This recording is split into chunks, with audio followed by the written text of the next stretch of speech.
I know this is not the reason you came for, but due to the mileage of the vehicle, this is something that I will pay attention to. There's a small leak coming out of the oil pan gaskets and the oil cooler as well. I don't have any information about the vehicle, so I'm going to assume and you are going to confirm or dispute what I will say.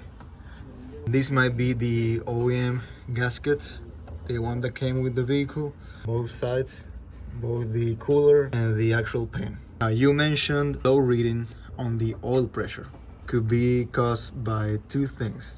Number one was the misfire. Maybe the RPMs were too low to even keep the oil pump running at full speed. Or due to the age of the vehicle, not so much the mileage.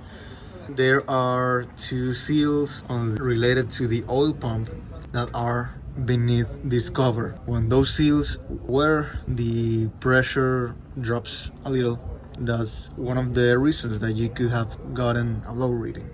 Now there's something else on the back of the engine. There is an oil pressure switch. It has a small filter. The oil pressure switch could be the one that came with the vehicle. I don't know, but I will assume. And the filter doesn't tend to clog, but after this long it could be a little clogged and the reading is going to be lower because of that. It doesn't mean the engine is bad, but it means that there are places in the engine that require attention after all this long mileage, and well, I will pay attention to it after you give me permission to. Now, the reason you came for was this. See the trouble codes of the engine and the engine solely. Let's start the engine up. Let's read. Fuel system lean bank 1 and bank 2 in engine misfire detected. This one means that there is a misfire on more than one cylinder. Alright. And then lean on bank 1 and lean on bank 2. That means that there is more air than fuel in both banks. This is bank number 1. Bank number 2 is here. Why does that happen? Because on this side is cylinder number 7, which is the one that fails the most.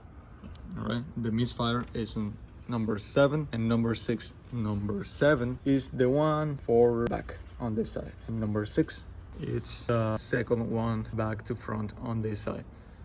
The other one fails more, this one fails but not as much as that one. When they fail, the injectors do not inject gasoline on the inside the cylinder, should I say. For that reason, you get a lean trouble code. This is the reason you're getting this. Now, seems like an spark plug failure or engine coil failure, spark plug wire failure. Due to the age and the mileage, I will replace the 3 of them.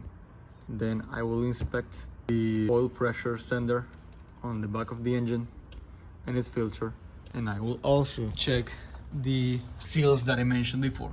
That's to start. There are other things that I'm going to see. I'm also going to do a compression test on both banks to see that the compression is good. If the compression is within the limits of the manual, we're going to be good to go. But I will need approval to remove the spark plug wires because they tend to break. That's a fact on these Chevy engines. One last thing that I didn't mention was the injectors. We could clean them. I will replace them because you save on labor. They go for 91 a piece. There is 91 each injector. Well, they should be replaced, all of them, the 8 of them, along with the coils, spark plugs and wires, and that way you're going to have a fully functioning truck that's not going to give you any surprise in the future.